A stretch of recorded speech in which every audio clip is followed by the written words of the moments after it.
Now the second numerical of miscellaneous. In a circle of radius 7 centimeter, find the length of an arc subtended by the chord which is equal to its radius. ये numerical जो है, it is compulsorily a diagrammatical based numerical. क्योंकि अगर आप ये numerical में diagram नहीं निकालोगे तो आपको ये न्यूमेरिकल का सॉल्यूशन कभी भी डिराइव करने में नहीं आएगा. तो न्यूमेरिकल ऐसा है कि एक सर्कल है,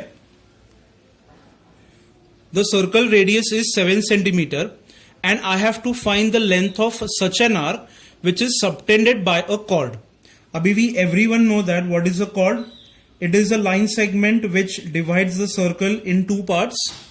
मान लो अगर ये पॉइंट है O which is the origin, तो OA and OB will be the radius और आपको रेडियस की वैल्यू मिली है एज 7 सेंटीमीटर. तो आपको यहां पे क्या निकालना है? You have to find the length of this arc subtended by the chord. But what is the property? The chord is equal to the radius of the circle.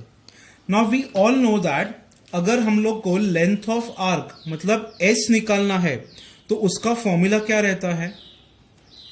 S is equal to r theta, but the angle has to be in radians. We have the radius value as 7, but do we have this central angle? No. But if you look at the diagram properly, the triangle which is formed over here, it is an equilateral triangle. 7, 7, 7.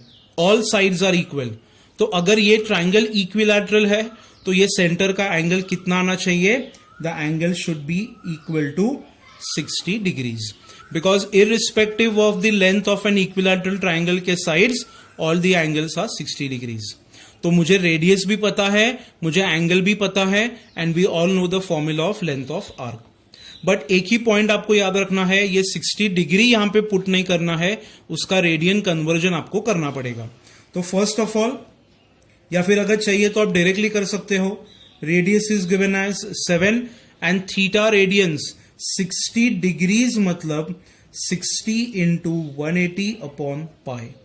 तो अभी 61 जा 63 जा, तो S is equal to 7 pi by 3 and the unit will be centimeters, that is equal to the radius. तो अगर ये question आपको paper में आता है and if the radius is changing, तो आपको सिर्फ क्या करना है, वो रेडियस को ये पाई बाय 3 के फैक्टर से आपको सिर्फ मल्टीप्लाई करना है, क्योंकि every time the angle will be equal to 60 degree, that is equal to pi by 3 radians. मान लो अगर यहां पे रेडियस 12 सेंटीमीटर है तो 12 into pi by 3 which is equal to 4 pi. यहां पे अगर x सेंटीमीटर का रेडियस है तो your length of arc will be equal to x pi by 3 centimetre. तो ये न्यूमेरिकल आप एमसीक्यू के लिए भी याद रख सकते हो, and if it is in the theory paper तो definitely it is a very simple 2 marks numerical. But without diagram you won't be able to guess this 60 degree ka angle, and without angle the length of arc calculation is not possible.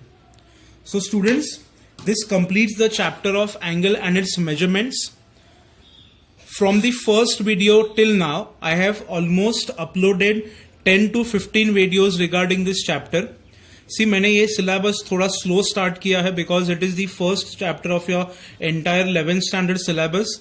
आप ये syllabus पहले अच्छे से study करो, videos go through करो, और numerical section का formula list जो है वो आप अलग से एक पेज पे लिख के लो, एंड देन जो मैंने पीडीएफ आपको टेक्स्ट बुक का भेजा है उसमें से आप अच्छे से न्यूमेरिकल्स पेपर पे सॉल्व करके मुझे भेजो, so that if anything has to be corrected in those numericals, I can definitely give you the solution.